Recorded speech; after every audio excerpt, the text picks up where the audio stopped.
Thank you for joining me again this week for another episode of Bible for Children. This week's episode is going to be God Honors Joseph the Slave.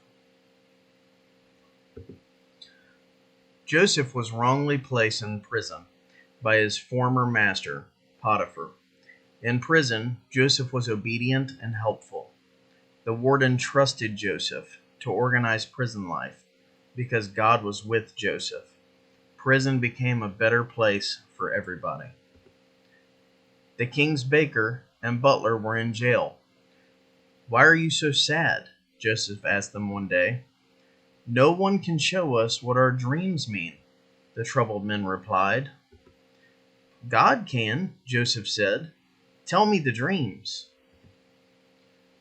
"Your dream means that in 3 days you will be back in the king's Pharaoh's favor."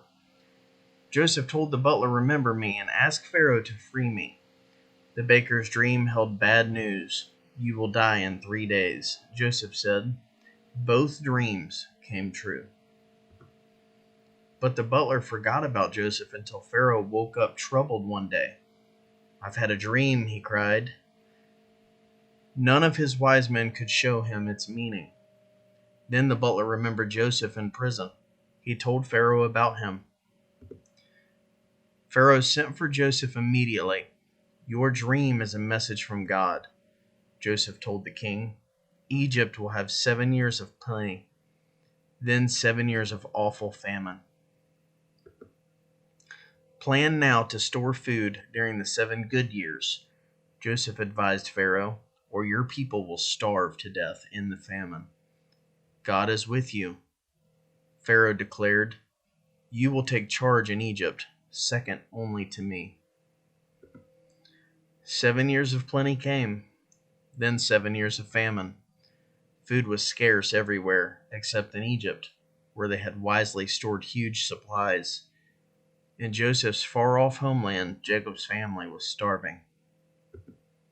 People from all countries went to Egypt to buy grain. "You must go too," Jacob commanded his sons, "or we will starve to death." Arriving in Egypt, the sons prepared to buy food. Jacob's sons bowed low before the lordly person in charge of Egypt. They did not recognize Joseph, their brother, but Joseph knew them. Joseph remembered his boyhood dreams. God had raised him above his brothers. Joseph was very wise. He spoke roughly and kept his brother Simeon hostage.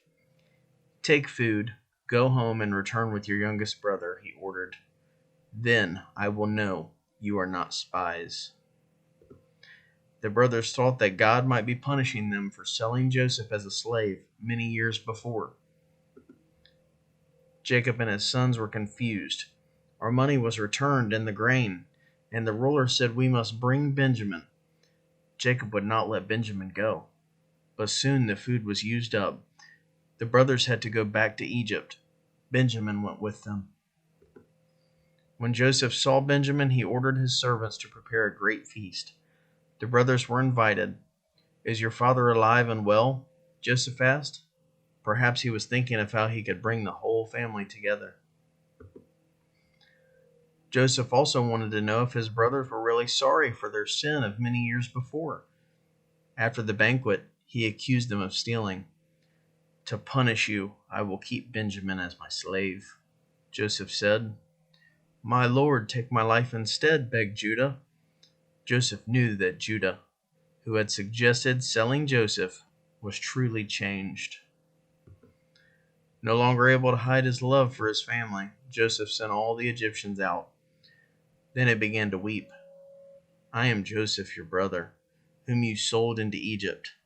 Amazed and afraid, the brothers said nothing. Joseph encouraged his brothers. "God made me lord in Egypt, so I could save your lives in this famine. Go bring my father. I will look after you." Jacob and Joseph were reunited in Egypt, and the whole family lived there in peace and plenty. This is a story of God honors Joseph the slave. It's found in the Bible in Genesis chapter 39 to chapter 45. Thank you for watching.